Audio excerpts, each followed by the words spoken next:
pelayanan kepada publik dan juga memastikan seluruh program-program yang kami miliki tepat sasaran. Karena itu ketika saya mereview banyaknya sekali aturan, makanya saya berkonsultasi dengan guru saya dan sahabat saya, Pak Menkum, Pak Supratman, untuk bagaimana mencarikan jalan supaya regulasi-regulasi yang ada di Kemenpora ini bisa disederhanakan dan bisa tentu mempermudah dalam melakukan kegiatan sehingga ada istilah maksimal dalam hasil yang depan. Alhamdulillah pendampingan luar biasa dari Pak Menteri dan saya juga untuk sharing teman-teman menteri lain. Jadi kalau ada kebingungan, minta didampingin di sini dan terbukti ini tepat sasaran dan tepat waktu. Dari 191 aturan kita sudah deregresi sekarang menjadi tinggal 4 aturan saja. Satu mengenai kepemudaan pastinya, yang kedua mengenai itu bagaimana memasyarakatkan daripada olahraga ini, lalu ketiga prestasi, dan keempat tentunya yang terbaru untuk industri dan sport tourism atau pariwisata. Nah, kalau secara payungnya dari 1.500 pasal itu sekarang sudah turun hampir 60%, kurang lebih 600 pasal. Nah, yang menarik juga untuk cabur prestasi. Ya, kita ingin atlet kita sukses seperti Pak Taufik, juara olimpiade, juara dunia, tetapi aturannya sampai 700 pasal. Nah, sekarang jumlahnya tinggal 200 pasal. Dan alhamdulillah dari Kementerian Pariwisata sendiri juga sudah memberikan beberapa kegiatan job yang selama ini overlapping itu sekarang diberikan tuntas kepada kami, yaitu contohnya ya mengenai fasilitas stadion, fasilitas sirkuit, lalu juga fasilitas gelanggang arena, fasilitas lapangan, fasilitas olahraga bela diri, pengelolaan fasilitas olahraga lainnya, jasa penyelenggaraan event khusus, promotor kegiatan olahraga, dan kawasan buruh, aktivitas perburuan, dan aktivitas olahraga tradisional. Sekarang sudah ditransfer ke kami. Dan tadi Pak Menteri juga mengingatkan kembali, tidak cukup di sini. Bagaimana sinergi dengan kementerian lain yang program-programnya juga overlapping. Siap Pak Menteri, jadi kita laksanakan. Jadi nanti datang ke sini lagi. Nah, apalagi kita sudah ada 2 kesepakatan baru dengan Menteri Pendidikan Dasar Menengah, dan insya Allah nanti sore juga ada kesepakatan dengan Menteri Pendidikan Tinggi. Jadi kembali lagi Pak Menteri, terima kasih atas pendampingan dan terobosan dari tim Pak Menteri termasuk Pak Menteri sendiri, sehingga derogasi 191 aturan ini bisa tepat waktu dan memang kami merasa sangat dibantu. Terima kasih Pak Menteri. Wassalamualaikum warahmatullahi wabarakatuh. Waalaikumsalam. Terima kasih Pak Menteri. Jadi teman-teman semua, tadi Pak Menteri Pemuda dan Olahraga sudah menyampaikan bahwa sebenarnya yang kami lakukan adalah menerjemahkan apa yang menjadi program prioritas Bapak Presiden, terutama di Astacita ke-7 Bapak, yakni adalah melakukan reformasi di bidang politik, hukum, birokrasi, dan lain sebagainya. Salah satu wujudnya adalah bagaimana seluruh kementerian itu melakukan sebuah tindakan yang nyata dalam rangka mensimplifikasi aturan-aturan yang terlalu overregulate di negeri ini. Sebagai informasi tadi saya sampaikan, mungkin sekitar jumlahnya ada 400.000 peraturan perundang-undangan di Indonesia, luar biasa banyak. Dan kami bersyukur hari ini Menpora melakukan sendiri, ya, menginisiasi sendiri untuk melakukan simplifikasi dari 191 peraturan Menteri Pemuda dan Olahraga, sekarang tinggal menjadi 4. Jadi contoh yang baik, sebagaimana yang Presiden lakukan di beberapa sektor. Kemarin di sektor pangan, penyaluran pupuk, Bapak Presiden meminta supaya dilakukan penyandatanganan. Akhirnya kemudian sekarang hasilnya kita bisa swasembada. Dalam kaitan dengan pemuda dan olahraga, tentu tadi di samping kepemudaan, pembinaan, tetapi juga prestasi yang paling baik sekarang adalah bukan hanya soal prestasi, tetapi sudah ada sport tourism.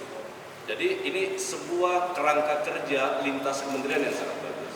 Karena itu saya berharap nanti ke depan teman-teman semua, kita berharap khusus di kegiatan kepemudaan dan keolahragaan yang mungkin kewenangan di kementerian lembaga yang lain masih tersebar.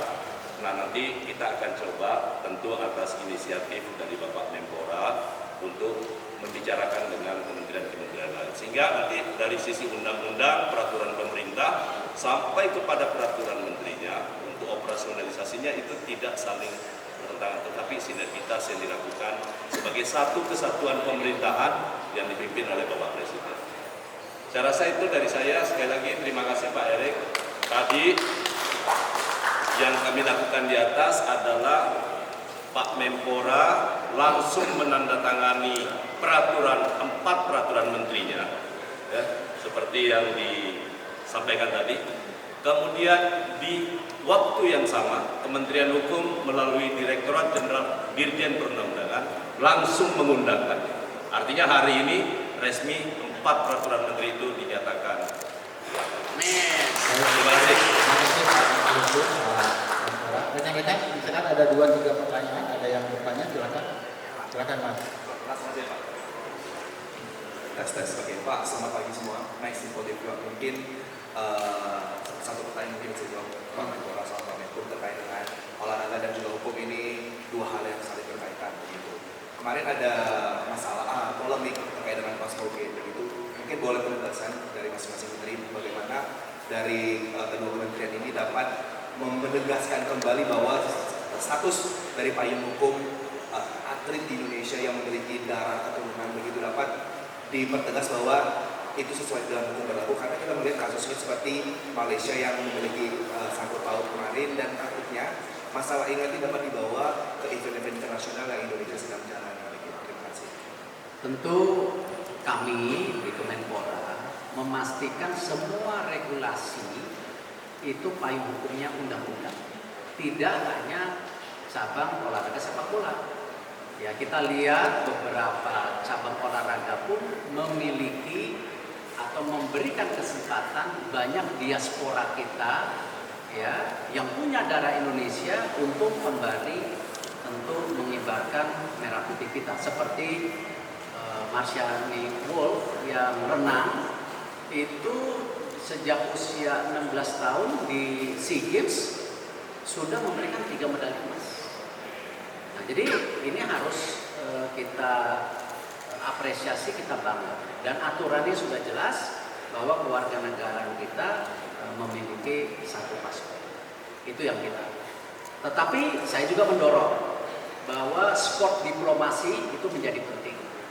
Ya, kerjasama pemerintah dengan pemerintah lain itu harus kita tingkatkan, karena sport diplomasi ini menjadi sebuah kekuatan yang mengikat dua negara. Kalau kita ingat juga dulu, ya, prestasi olahragawan Indonesia pun mengibarkan beberapa prestasi di luar negeri.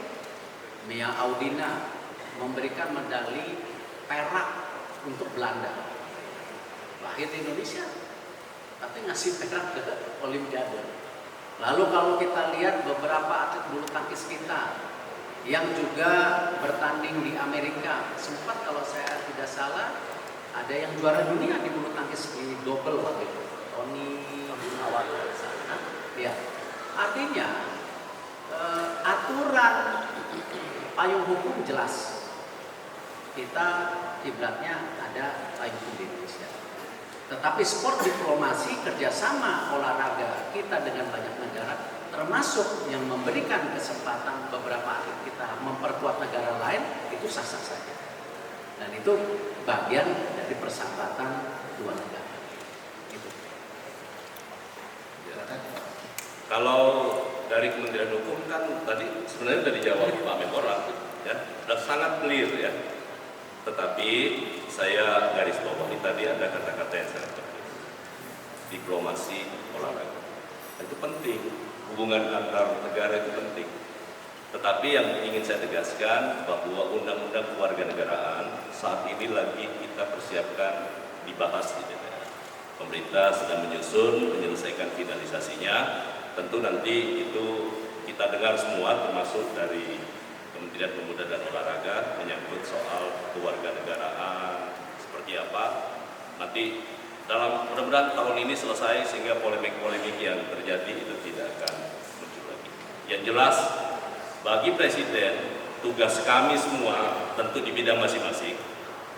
Yang paling penting adalah merah putih berkibar di seluruh area. Tujuan kita itu. Ya, terima kasih. Baik, ada lagi? Silakan Mas. Di sini satu pertanyaan lagi. Terima kasih Pak. Selamat siang. Dua pertanyaan aja Pak Menteri, Pak Erik sama Pak Menteri Hukum. Kaitannya dengan tadi ya sangat respect sekali 1291 peraturan di regulasi menjadi 4, tidak mudah untuk seperti itu. Ini yang ingin kita tanya Pak. Sebenarnya tujuan paling besar ini sebenarnya dengan orkestrasi dalam rangka untuk mensukseskan cita-cita Pak Prabowo seperti apa Pak? Goal paling utama ini yang akan dicapai oleh Kementerian Hukum dan Kementerian Pemuda.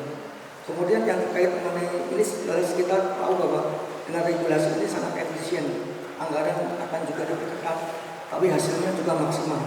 Apakah itu juga berkaitan juga nanti akan ada anggaran yang memang betul-betul dipangkas maupun juga kaitannya juga akan menjadikan target utama dari kedua kementerian ini. Terima kasih. Tentu untuk masing-masing payung regulasi yang ada 4, masing-masing punya targetnya. Contoh misalnya memasyarakatkan olahraga. Hari ini dengan demografi kita yang muda, itu partisipasi di olahraganya hanya 17%. Jepang yang penduduknya makin tua, itu partisipasi olahraga di masyarakatnya sudah sampai 65%. Dan impact masyarakat berolahraga itu ada hal-hal yang lain.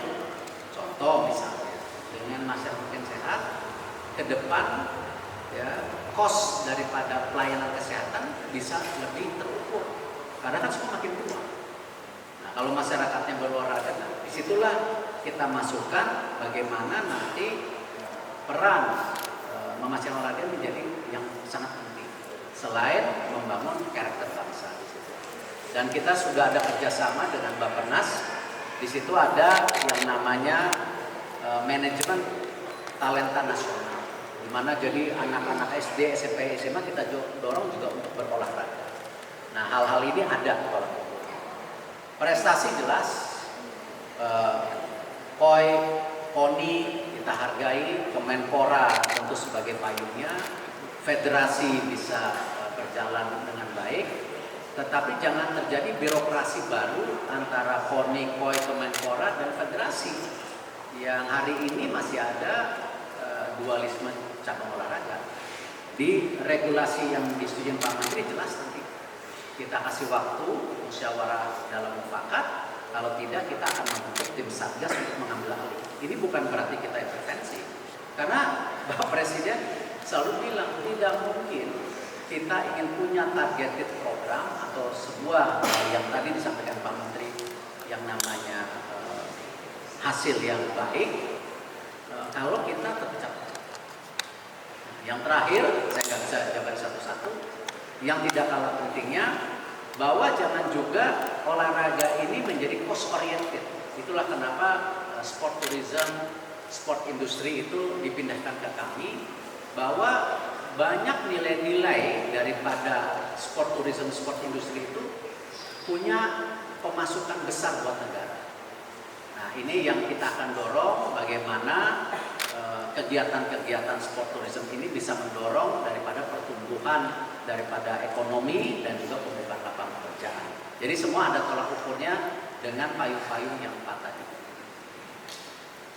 Baik, pertanyaan terakhir ada? Silakan Mas, terakhir ya. Dari mana? Kaitannya dengan hukuman olahraga dan juga sport industri tadi Pak. Baru banget Pak ada kejadian di klub Liga 1 yang PSBS dia gitu ya Pak, nggak dapat gaji berapa bulan gitu. Bahkan untuk latihan aja dia katanya nggak ada air gitu. Mungkin ada tanggapan juga Pak untuk nantinya bisa disinkronkan juga Pak, gimana nanti? Terima kasih. Sebenarnya kalau isu di persepak bolaan itu liga sudah punya mekanismenya. Ya. PSSI sudah mempunyai payung hukumnya NDRC. Itu pertama di Asia, di mana perlindungan pemain. Tapi mekanisme liga bagaimana mengontrol klub-klubnya itu ada yang namanya klub licensing. Dan sepengetahuan saya ada mekanisme liga yang mengunci pendapatan. Karena dulu liga memberikan pendapatan kepada masing-masing klub itu hanya kalau tidak salah 5 miliaran. Di tahun ini sudah sampai naik ke 17 miliaran. Artinya nanti penyelesaian dari NDRC dan liga memproteksi pemain itu yang motong dari keuangan klub itu sendiri.